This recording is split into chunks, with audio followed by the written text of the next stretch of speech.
I'm Larry Henry. There has been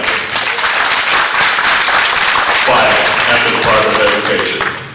It has been filed. There has been a complaint filed there. There is an investigation currently going on. There are people that are being talked to in the school corporation currently. It is a chance. There are many things that have occurred along the way, as you know, as these gentlemen have talked about, as other people have talked about. But the DOE is doing an investigation right now. And it's been going on for years. And that would be a crime cause. They could pull her license. And she would be out as the school superintendent, as they said, and the school corporation would not have to pay any fines whatsoever. There's also, I know, there had been talk about some of the teachers getting together and filing with the Indiana Department of Labor, possibly for hostile workplaces, the bullying that goes on, the Leslie May situation.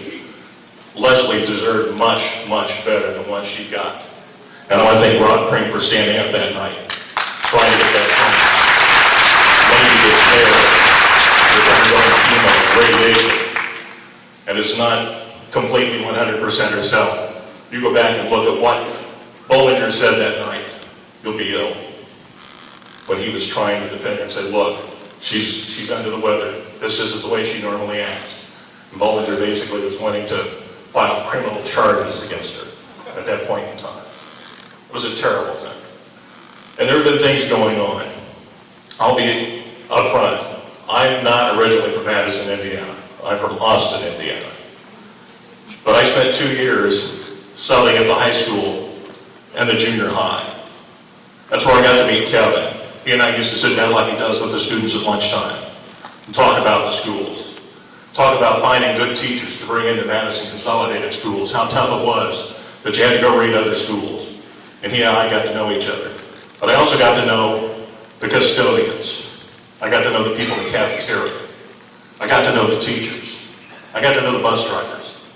And I started hearing stories. And they were telling me what was going on.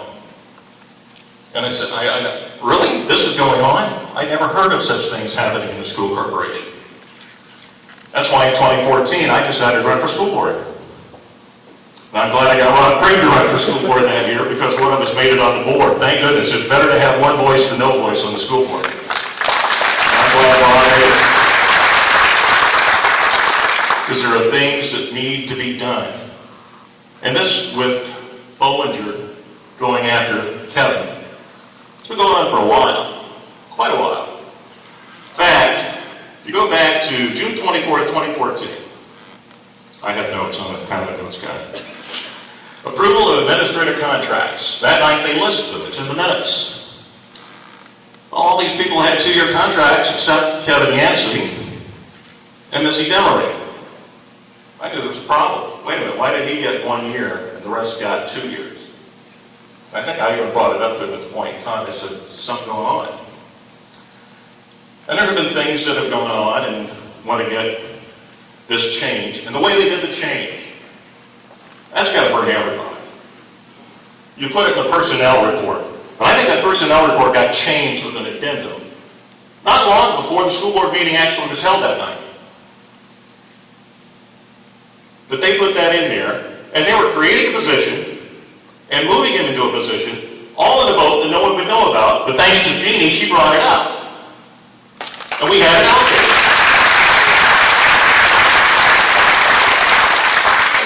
And then they're going on and on about various things, you can't do this and you can't do that. Well, why wasn't it brought before everybody else? And later on they said, oh, we've been discussing that for a long time. We've been working on this. No, they hadn't. The only thing they ever mentioned was an alumni association. That's not the position they were wanting to put him in. They created a position, advertised that position, before it ever was put out there anywhere, was even created. This is the way they've been doing things. They hide things from the public. Yet they say all the time, I love this. If you have questions about specific procedures, please check with us prior to the meeting.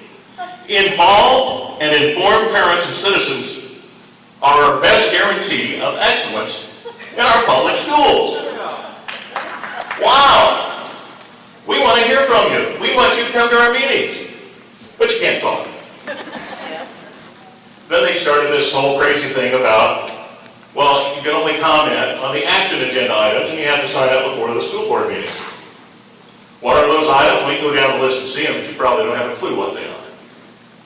I don't have the time.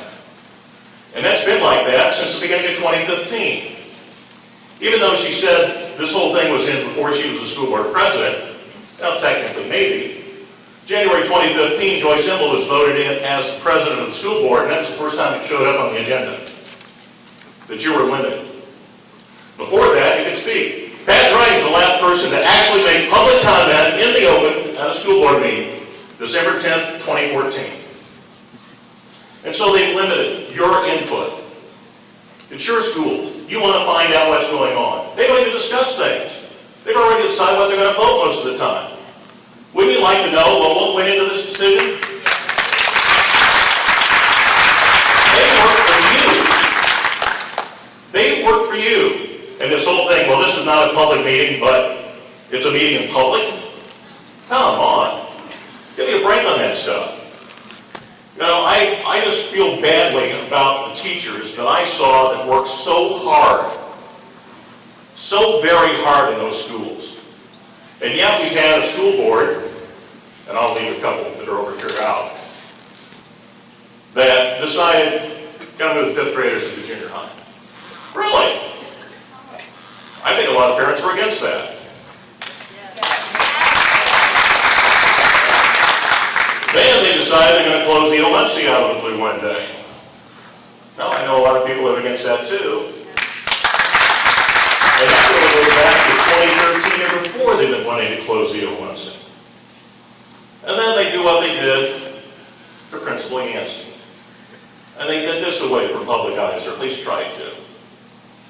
These are the things that these men, and Ms. Fair, are working on. They've had to come out and stand up for what's right, for the students, the teachers, the custodians, the bus drivers, every person that's involved, the parents, the taxpayers in our city.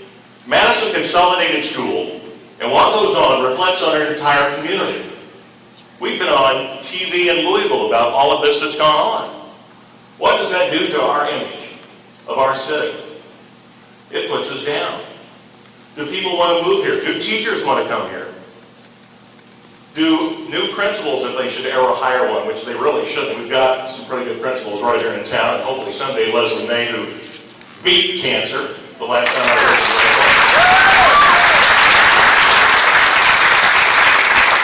And the bus drivers and everyone else.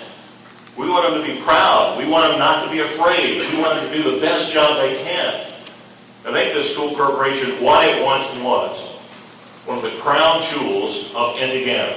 And I think they can bring it back, but there's got to be changes. They've got to wake up, and they've got to listen to you. Stay informed, stay active as long as it takes to get things right. And even after that, stay active, stay informed. That's the biggest weapon you have.